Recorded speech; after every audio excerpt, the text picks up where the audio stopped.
United States of America has acquired leadership position in the world, not just militarily, politically. See, if you here wear these blue trousers, half the world, without knowing why, they're also wearing blue trousers. If you tear your trousers, half the world is tearing up their trousers. I'm watching this with great interest. Now the entire world is looking up to you. Is it not important that we fix ourselves and set the right example for the world? Today I'm telling you, in the rest of the world, for a whole lot of youth in the world, America means free-flowing alcohol. America means drugs on the street. America means living a freaky life. America means war. We must change this. America means healthful living. America means joyful living. America means responsible behavior. America means a great life.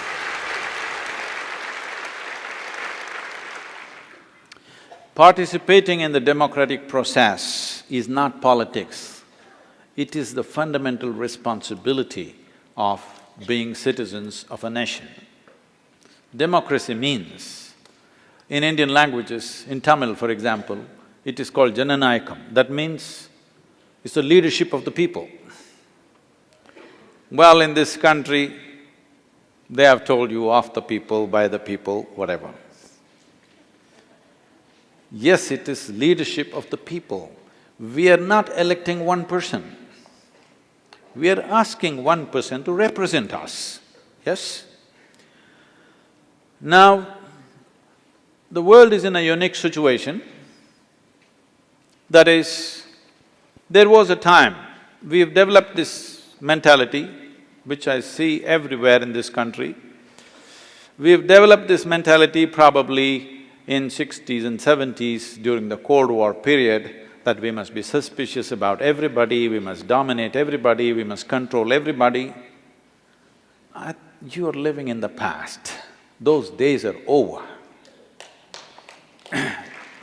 We need a leadership.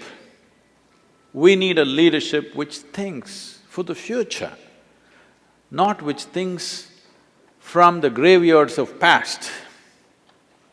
There was a time when there were two big guns on the planet, both super suspicious of each other, who is going to shoot first? Now one is a broken gun. This is the time. This is the time to take the world to a visionary new way of living.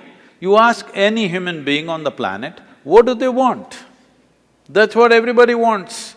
Everybody wants well-being, everybody wants opportunity.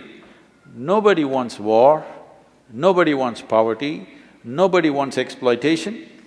But we are not looking at the world still like that, particularly for the leadership in America. All of you, as citizens of this nation, should not think who is better, who is worse, that's not the point. Whoever they are, they must do what you want. We don't care who they are, they must do what you want as people of this nation. It is time, instead of thinking, whom should I vote? Why don't all of you, because today we have medias and mediums through which you can contact them, which was never possible in the past, why don't we set this much? That in the next 4 years, it doesn't matter who rules this country, they will not open up one more theater of war. Why don't you get this commitment from those who want to get elected? Believe me, when they want to get elected, they're willing to make commitments. Later on, we don't know, but now, in any country this is true. The best time to talk to politicians is pre-election time. So, we must do this, we must shift our way of thinking. World is changing, but leadership is not changing in its mentality, everywhere, not in any one country. But America's leadership is important, not just for United States of America, but for the rest of the world. If you do not know, you must come and see. For example, in India, I'm traveling wherever I see it is there, but especially in India, People are looking at American election as if it is their election, it doesn't mean a damn thing to them. But they're looking at American election as if it is their country's election with that much interest and involvement. When this is there, it's time we conduct this in a certain way, that we become an example. We must give up these ideas of conquest, of dominance. Instead of trying to conquer somebody, it's better to embrace somebody. See, I'm telling you, today this nation has become big enough, large enough to embrace the world. But our hearts have not become big enough to embrace the world. When I say embrace the world, for example, it seems they're telling me they've spent about $1.2 trillion in war in the last 12–15 years. Nearly 1 million people dead, 2–3 nations destroyed. Maybe, I will assume that they entered there with good intention. But this is the result, all right? It doesn't matter, I tried to do good things to you, but all that happened is you got crushed. But still, there is something to do about it, isn't it? I was driving within the speed limits, I was driving properly, but somehow you came in my way and I smashed you. Is it not necessary that I get down and see what I can do for you? I'm saying, instead of sending 150,000 soldiers and spending these billions of dollars out there, with 10% of this, you can educate every child in Middle East, you can nourish every child in Middle East, you can skill them, you send your doctors, your engineers, your business experts, and America's business will boom and world will love America.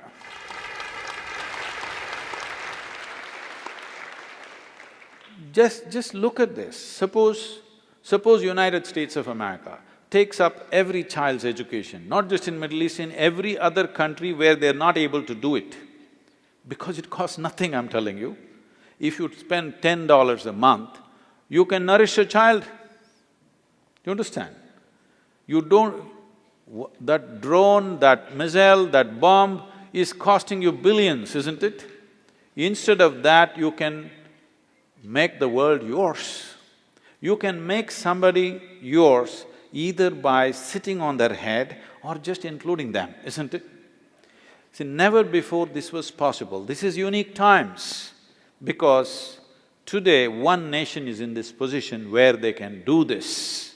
They have the necessary economy, necessary strength. Military usage can come down to 2% of what it is and just use it only extremely selectively where it is impossible to fix things. But everything else can be fixed. It is important that America moves from trying to dominate the world to include the world. If you educated half the children around the world, you could pick the best. You could pick the best and ask them to come into your country.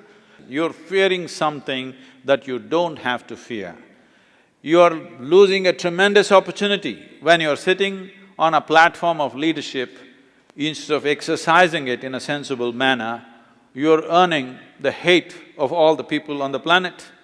People are looking at you as exploiters.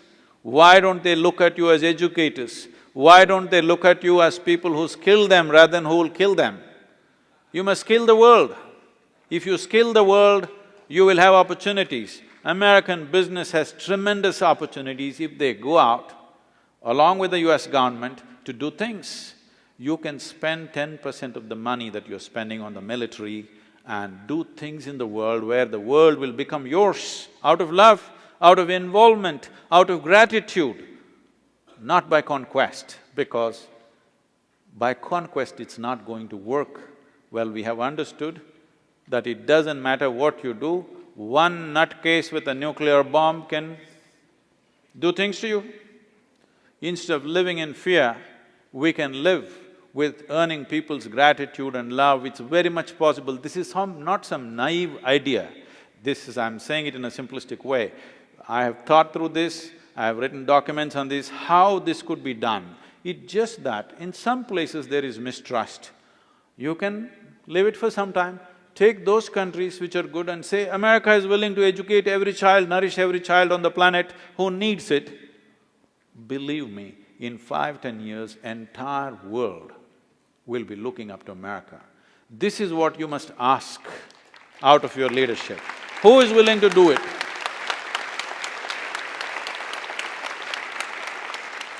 The question is not whether you elect this person or that person. Are they willing to make this commitment that we will not open up another theater of war? There are other ways of handling problems. Because even if you enter with your weaponry, with good intentions, the result that happens is neither good for you nor for anybody, it's just going on. I'm saying with the expertise of business, technology, engineering and schools that you have built here, you can go build across the world and make a business out of it too. Not all of it is charity. You don't have to give it away. Business today does not mean that I spend $10, I must get $15 or $20 next month. Let's leave this short-sighted nonsense. If we develop a humanity with a certain skill and talent and gratitude, the nation is made in future, isn't it? If everybody with the best talents want to come to United States, which is how this country has grown, this must continue. For this, you don't wait. You don't wait for those poor countries to develop talent and you steal them. You go there and develop the talent. Why can't you go there and develop the talent? Because I see not one American looks like the other. Obviously, you come from many different corners of the world. We can still continue that. Not just that, a time has come where national boundaries will not mean much in future because people are communicating across borders, technologies have unified nations. It doesn't mean anything. The boundaries that we built in the past does not mean anything. I want you to understand this. At one time when kings were ruling these different little countries, they always built big fortresses. Why did the fortresses become irrelevant?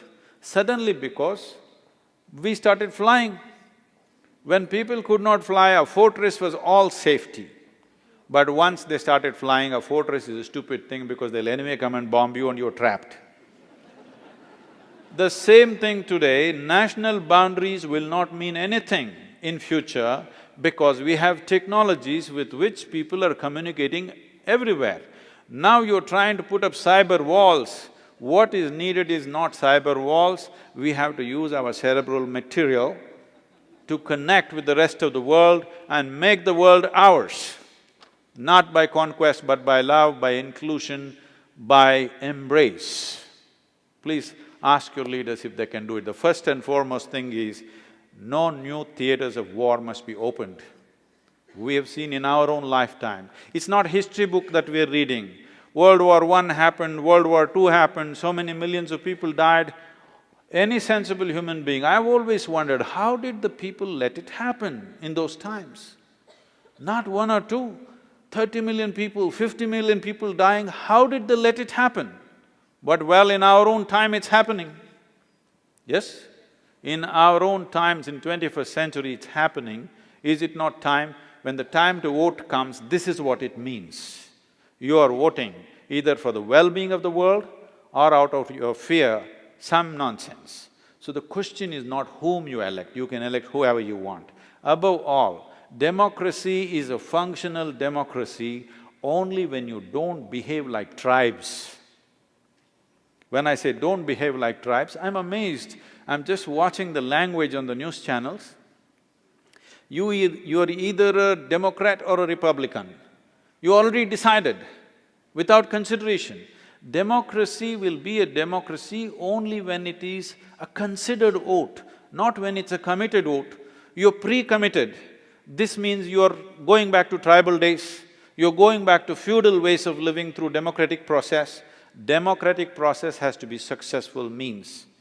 Just a day before the election, here seeing what all they're promising, will they do this or not? You must make up your mind as an individual, not as a Democrat, not as a Republican, because that means you're destroying democracy and going back to tribal ways of functioning. Anyway, I am this, I'll vote for this.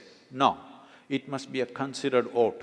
It should never be a committed vote, and all of them who stand up for elections must know that this is a considered vote. They're going to consider. It's not a committed vote. Anyway, there are blue states and red states, I'm amazed. There should be nobody blue or red till that day comes. Hello?